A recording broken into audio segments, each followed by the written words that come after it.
নারীরা এখন কোনো কিছুতেই পিছিয়ে নেই।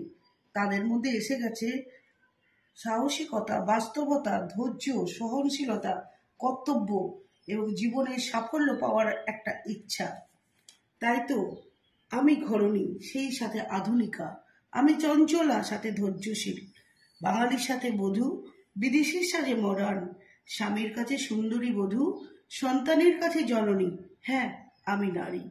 আজ 8ই মার্চ প্রত্যেক নারীর সম্মান দিয়ে আজকে দুপুরের মেনু থাকলো ভাত, শাক, আলুর পোস্ত, ডাল, আলু সানা, সাথে রইল বাটা মাছের ঝাল। কার কেমন লাগলো? প্রত্যেকে জানাই নারী দিবস উপলক্ষে আমরা গর্বিত। সো প্রত্যেককে আমি নারী হিসাবে প্রত্যেকেই আমি সম্মান দিই। আসি।